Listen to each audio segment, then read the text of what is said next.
شروع کرتا ہوں اللہ تعالیٰ کے نام سے جو بڑا مہربان نہایت رحم والا ہے۔ حضرت ابو قبصہ انماری رضی اللہ تعالیٰ عنہ کہتے ہیں کہ رسول اللہ صلی اللہ علیہ وآلہ وسلم نے فرمایا، اس امت کی مثال 4 لوگوں جیسی ہے۔ ایک وہ شخص جس کو اللہ نے مال اور علم عطا کیا ہے تو وہ اپنے علم کے مطابق اپنے مال میں تصرف کرتا ہے اور اس کو حق کے راستے میں خرچ کرتا ہے۔ ایک وہ شخص ہے جس کو اللہ تعالیٰ نے علم دیا اور مال نہ دیا تو وہ کہتا ہے کہ اگر میرے پاس اس شخص کی طرح مال ہوتا تو میں بھی ایسے ہی کرتا جیسے یہ کرتا ہے۔ رسول اللہ صلی اللہ علیہ وآلہ وسلم نے فرمایا، تو یہ دونوں اجر میں برابر ہیں۔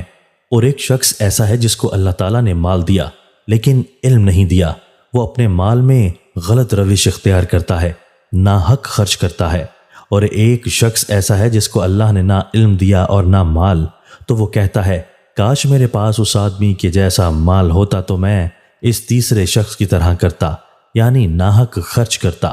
رسول اللہ صلی اللہ علیہ وآلہ وسلم نے فرمایا، تو یہ دونوں گناہ میں برابر ہیں۔ حضرت ابو ہریرہ رضی اللہ تعالیٰ عنہ کہتے ہیں کہ رسول اللہ صلی اللہ علیہ وآلہ وسلم نے فرمایا، ابو ہریرہ، ورع التقوی والے بن جاؤ، لوگوں میں سب سے زیادہ عبادت گزار ہو جاؤ، قانے بن جاؤ، لوگوں میں سب سے زیادہ شکر کرنے والے ہو جاؤ گے، اور لوگوں کے لیے وہی پسند کرو جو اپنے لیے پسند کرتے ہو، مومن ہو جاؤ گے، پڑوسی کے ساتھ حسن سلوک کرو، مسلمان ہو جاؤ گے، اور کم ہنسا کرو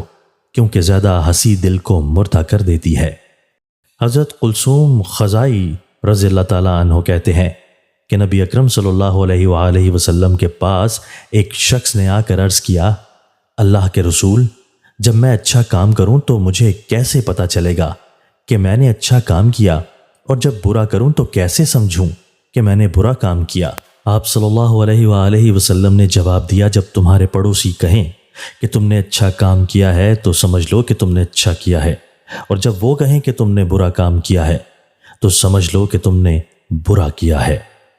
حضرت ابو ذر رضی اللہ تعالیٰ عنہ کہتے ہیں کہ میں نے نبی اکرم صلی اللہ علیہ وآلہ وسلم سے عرض کیا، ایک شخص اللہ تعالیٰ کے لیے کوئی کام کرتا ہے تو کیا اس کی وجہ سے لوگ اس سے محبت کرنے لگتے ہیں؟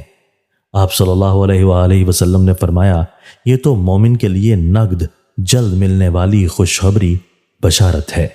حضرت عبداللہ بن عباس رضی اللہ تعالیٰ عنہ کہتے ہیں کہ رسول اللہ صلی اللہ علیہ وآلہ وسلم نے فرمایا، جنتی وہ ہے جس کے کان اللہ تعالیٰ لوگوں کی اچھی تعریف سے بھر دے اور وہ اسے سنتا ہو، اور جہنمی وہ ہے جس کے کان اللہ تعالیٰ لوگوں کی بری تعریف سے بھر دے اور وہ اسے سنتا ہو۔ دوستو، اللہ تعالیٰ ہمیں ان احادیث مبارکہ پر عمل کرنے اور اپنی زندگیوں کو سنوارنے کی توفیق عطا فرمائے۔